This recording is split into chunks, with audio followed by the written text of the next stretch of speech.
নমস্কার বন্ধুরা, আমি কিংশুক মজুমদার।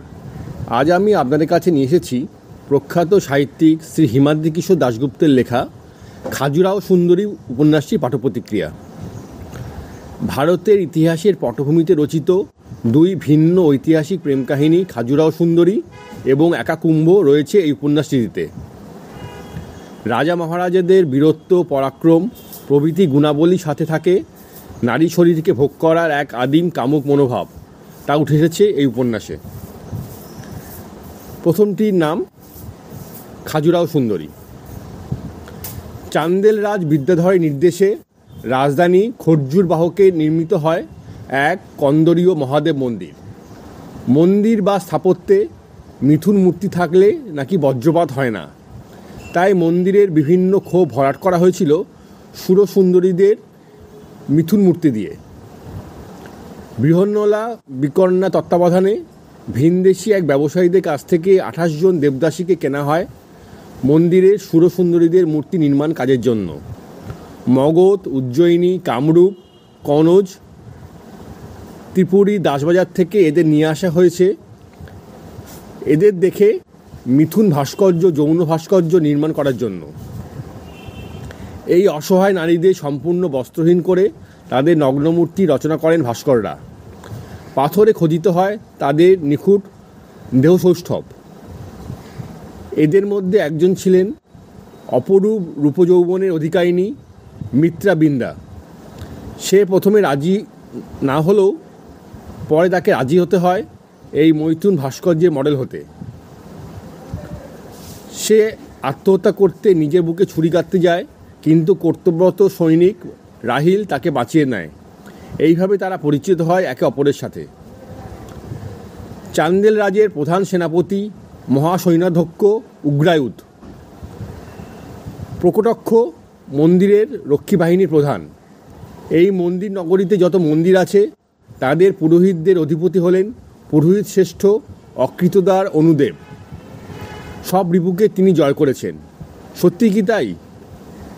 যেসব নারীদের ধর্ষণ, মৃত্যু হয় সবই কি কৃষ্ণবর্ণের দীর্ঘ রোমের বানরদের কাজ?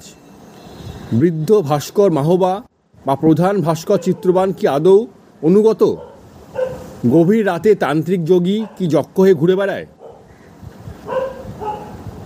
সকলের অগোচরে ঠিক হয় সুরসুন্দরীদের ভাস্কর্য নির্মাণ হয়ে গেলে তাদের হত্যা করা হবে, যাতে ওই নারীদের ভাস্কর্য আর কেউ না বানাতে পারে। তাই তাদের জন্য খনন হয় কূপ, যাতে তাদের নিক্ষেপ করা হবে। কিন্তু রাহিল এই চক্রান্তের কথা জানতে পেরে যায়। শেষ পর্যন্ত রাহিল ও মিত্রাবিন্দার ভালোবাসা কি পরিণতি পেয়েছিল?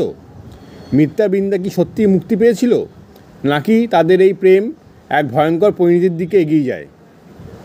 এই সুরসুন্দরীদের মানসিক যন্ত্রণা ও তাদের শোষণের এই কাহিনী চিত্রিত হয়েছে উপন্যাসে। অন্ধকারে হারিয়ে যাওয়া নারী এবং দুর্ভাগা ভাস্করদের কথাও লেখক প্রকাশ করেছেন তার কাহিনীতে। এই ভাস্কররা হারিয়ে যান ইতিহাসের পাতা থেকে, শুধুমাত্র থেকে যায় ক্ষমতাশীল মহারাজ। ইতিহাস শুধু তাকেই মনে রাখবে, সব কৃতিত্ব যেন সেই মহারাজেরই। প্রাপ্তবয়স্ক কাহিনী হলেও শব্দচয়ন এতটাই যথাযথ যে তা কখনোই আপত্তিকর হয়ে ওঠেনি। টান টান উত্তেজনায় ভরা এই উপন্যাসের আছে ইতিহাস ও প্রেম কাহিনীর এক সুন্দর মেলবন্ধন। দ্বিতীয় গল্প একা কুম্ভ। মীরাবাইয়ের চিন্তনে মননে শুধুমাত্র গিরিধারী। মীরা তার ইহকাল পরকাল সব কিছুই সমর্পণ করেছেন গিরিধারী চরণে। কিন্তু তার স্বামী চিতররাজ মহারানা কুম্ভও মীরার প্রেম ভালোবাসা পেতে চায়। প্রিয়তম পত্নীর ভালোবাসা থেকে বঞ্চিত হতে হতে তিনি হয়ে ওঠেন অসহিষ্ণু। রাঠোররাজ চন্দ্রকান্ত আর মহারানা কুম্ভ অসম বন্ধু। রাঠোররাজের বাগদত্তা ঝুলকুমারী। কৃষ্ণপ্রেমে মগ্ন মীরাকে কি মেনে নেওয়া যায় এক আদর্শ স্ত্রী হিসাবে?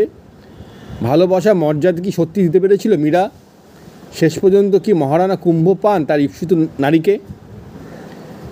লেখকের কাহিনী বিন্যাস এবং ঘটনার টান টান বুননে এক অমোঘ আকর্ষণ তৈরি হয়েছে উপন্যাসে।